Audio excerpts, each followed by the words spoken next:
set of tracks. If you bear with us, if Lou needs to go anywhere, she's welcome to, because the tracks are not going anywhere.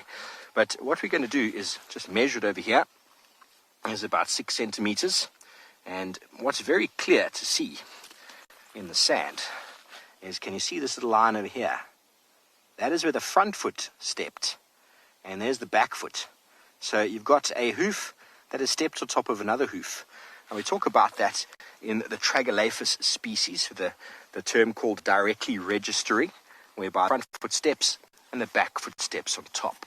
Now, the Tragelaphus is the spiral-horned family, the bushbuck, the nyala, the kudu, and the eland.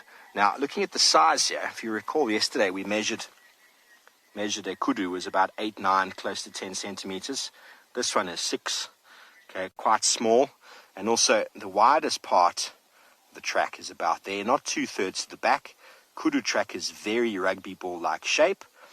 This is the track of a nyala. And what's very interesting about it, this is a female nyala. A male nyala has got a very similar sized track to a female kudu, so you've got to have a look for that. But what we can do now, because the animal is directly registering, which means it's stepping on its front foot, you can do this with leopards, you can do this with genets, you can do this with lions, if they are stalking.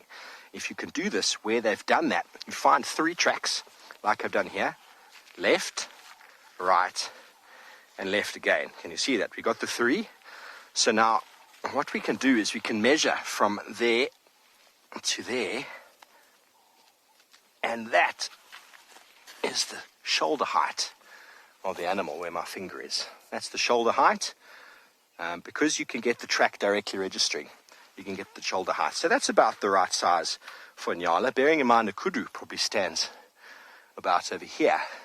So by doing that, you'll be able to also check if you're not too certain on the size of the track. Kudu have got a much longer stride. The stride is from the left foot to the right foot. So that is the stride of the gait, and there is the whole essential thing there. We can actually do it with ourselves as well. If a normal human being is walking at a certain speed, I'll take my shoes off for this just for the demonstration. I don't think I'm going to be able to do it because of my bag. But if I walk at a normal speed and I measure from there to there, that's my shoulder height. If I lay down, I think I might have been walking a bit fast there, because that looks a bit tall for me. Let me walk normally. Problem is, if I take my backpack off, my mic's going to get all messed up. Let me just walk normally. Yeah, that's a normal walk. That's a normal walk there, from there to there.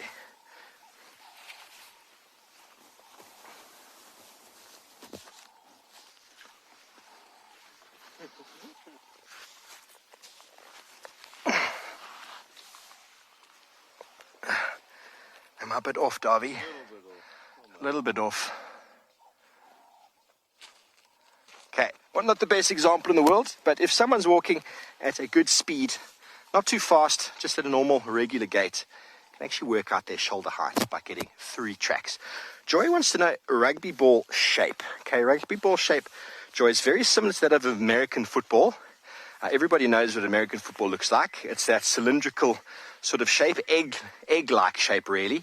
A rugby ball sort of goes like that, like American football. The widest part is in the middle. Okay, whereas a kudu track is very rugby ball-like shape, although it's not as perfect as that. 2/3 towards the back is the widest part.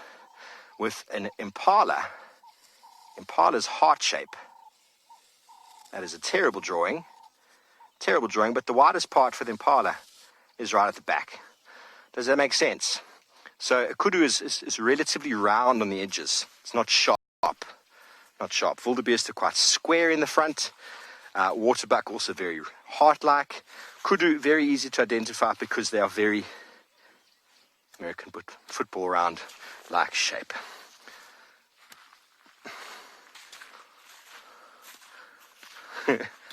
Gremlins generally do. And the reason why this is important, me measuring myself here. Now, if I'm walking, and now we obviously rhino poaching and poaching is a reality out in the world. If I'm walking and I left a track there, any person who knows anything about shoe size, if you don't know shoe size, you can just go and put your foot next to that shoe and go, okay, I'm a size 10, so that must be a size 9. Okay, so you can figure out this person's a size 9. If they're walking at a relatively steady pace, you can also work out, okay, I've got 2 people walking here. One is a girl, because girls have got much smaller feet. One is a guy, feet a bit wider. He's a size 9, she's a size 6. He's 6'2", she's 5'4", whatever it might be. So through this sort of analysis in the sand, you can also work out, instead of just giving anti-poaching an idea, there's 2 people walking on the road, you can say there's 2 people, a man, a woman, he's wearing this type of shoe, she's wearing that type of shoe, she's got a size this, a size that, he's about this tall, she's about that tall. So there's a lot more information than just saying there's 2 people walking on the road. And with that information, much easier for people to actually figure out what's going on the ground. Makes sense? Okay, a little bit of human tracking for you right there. Thank you to a mentor of mine by the name of Sean Patrick. Very good. Okay, well, while we make tracks of our own, let's go back over to the Queen Tundi, who's enjoying herself in the tree.